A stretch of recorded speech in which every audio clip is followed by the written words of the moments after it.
Hello everyone, doctor Vikram this side. I am MBBS doctor and a business expert. आपको अगर direct selling यानी कि network marketing में अगर कामयाब होना है तो आपको 10 माइंडसेट होने चाहिए जो कि स्ट्रॉन्ग माइंडसेट होने चाहिए, और ये आपके पास भी होने चाहिए और आपको अपनी टीम को भी देने हैं। अगर आपको इस बिजनेस में कामयाब होना है तो सबसे पहला माइंडसेट होना चाहिए ओनर माइंडसेट, यानी कि ये मेरा बिजनेस है, ये मारो धंधो है, तभी जाके आप इसमें सीरियसली काम करोगे। ये ना अपलाइन का बिजनेस है ना तो डाउनलाइन का बिजनेस है, ये मेरा बिजनेस है। दूसरी चीज, आपको इस बिजनेस में कामयाब होने के लिए 5 से 10 साल टिकना पड़ेगा, यानी कि आपको पेशेंस रखना पड़ेगा। कुछ लोग क्या करते हैं ना, आम के पेड़ को जैसे कि 5 से 10 साल लगते हैं ग्रो करने के लिए। लोग सोचते हैं कि ये बिजनेस ना जल्दी से जल्दी मैं 3 साल में सक्सेस हो जाऊं, 2 साल में सक्सेस हो जाऊं, वैसा नहीं होता। आपको पेशेंस रखना होगा 5 से 10 साल का। जैसे कि 9 महीने का बच्चा आता है वैसे ही 9 दिन में नहीं आएगा, उसे 9 महीने लगते हैं, तो ये एक प्रोसेस है। वैसे आपको इस बिजनेस में कामयाब होना है तो इस प्रोसेस को आपको फॉलो करना पड़ेगा। तीसरी चीज, आपको लर्निंग माइंडसेट होना चाहिए, यानी कि आपको सीखना पड़ेगा, क्योंकि बिना सीखे तो बोलते हैं ना, हम लोग साइकिल भी नहीं चला सकते, लेकिन सीख गए तो हम लोग प्लेन भी उड़ा सकते हैं। अगर आपको इस बिजनेस में कामयाब होना है, जैसे कि मुझे डॉक्टर बनने के लिए 5 से 7 साल सीखना पड़ा था, अगर आपको इस बिजनेस में करोड़ों लाखों रुपए कमाने हैं तो कम से कम आपको यहाँ पे 5 से 10 साल सीखना पड़ेगा।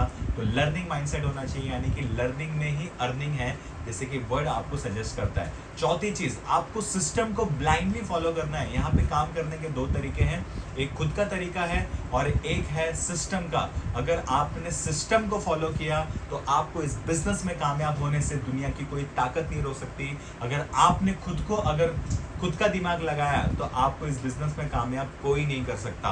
5वीं चीज, आपको यहाँ पे क्या करना पड़ेगा, रिजेक्शन माइंडसेट होना चाहिए, यानी कि नो लिसनिंग माइंडसेट, कि 10 लोगों को अगर आप ये बिजनेस दिखाओगे तो 8 लोग मना करेंगे ही, 2 लोग हाँ बोलेंगे। जैसे कि अगर भगवान भी अगर नीचे आके अगर प्लान देंगे ना तो उनको भी 10 में से 8 लोग मना करेंगे, 2 लोग हाँ बोलेंगे, क्योंकि 8 लोगों के नसीब में करोड़ रुपया नहीं लिखे हैं। कुछ लोग सब्जी बेचेंगे, कुछ लोग ड्राइवर बनेंगे, कुछ लोग जॉब करेंगे। इस तरीके से आपको कभी भी 10 में से 10 लोग ऐसे लोग नहीं मिलेंगे जो लोग करोड़पति बने। तो प्लीज़ सभी को करोड़पति बनाने की कोशिश ना करें।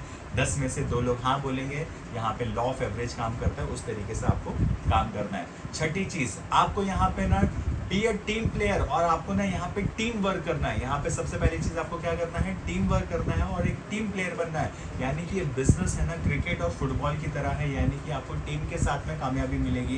ये कोई टेबल टेनिस नहीं है कि आपको अकेले खेलना है, यानी कि हमको यहाँ पे टीम वर्क करना है, तभी हम लोग को एक बड़ी सक्सेस मिलेगी। 7वीं चीज, हमको ना वीकली हम लोग को चेक बनाने की आदत होनी चाहिए, यानी कि वीकली हम लोग को है ना चेक बनाना है। कैसे बनाना, और उसकी शुरुआत ना लाखों करोड़ रुपए कमाने की शुरुआत 1000 रुपए से होगी। तो सबसे पहले हम लोग को स्टार्ट करना है वीकली 1000 रुपए चेक बनाने से। 8वीं चीज, आपको खुद को इंडिपेंडेंट बनना है, यानी कि be independent and make your downline independent. आपको खुद तो इंडिपेंडेंट बनना है, सारी स्किल सीखने के साथ में, प्रोडक्ट प्लान और प्रोफाइल सीखने के साथ में आपको अपनी टीम को भी इंडिपेंडेंट बनाना है। 8वीं चीज, आपको यहाँ पे अगर रॉकेट की स्पीड से पैसा चाहिए ना तो आपको यहाँ पे काम भी ना रॉकेट की स्पीड से करना पड़ेगा। लेकिन कुछ लोग ना काम है ना बैलगाड़ी की स्पीड से करते हैं, लेकिन उनको पैसा है ना रॉकेट की स्पीड से चाहिए, जो कि नहीं होता। 10वां माइंडसेट है नेवर गिव अप माइंडसेट, यानी कि आपको इस बिजनेस में कभी भी हार नहीं मानना है, क्योंकि ये बिजनेस है, ऊपर नीचे जाएगा ही, क्योंकि यहाँ पे ऊपर नीचे होता ही है। और बिजनेस में कभी भी अगर आपका छोड़ने का मन करे तो अपने आप से एक बिजनेसमैन एटीट्यूड वाली सोच होनी चाहिए, और आपको अपने आप से एक सवाल पूछना है कि मुझे छोड़ने का फ़ायदा क्या है, और एक चीज़ आपको ये पता करनी है करने का नुकसान क्या है। तो अगर आपको नुकसान कुछ नहीं है तो आपको कभी भी इस बिज़नेस को छोड़ने के बारे में नहीं सोचना चाहिए। अगर आप चाहते हो कि आप और आपकी टीम इस बिज़नेस में बहुत लंबे समय तक है ना सफलता पाए, तो आपको ये 10 स्ट्रॉन्ग माइंडसेट आपके पास में होने चाहिए। तो अगले वीडियो में हम लोग फिर से मिलेंगे नए टॉपिक के साथ में। जय हिंद।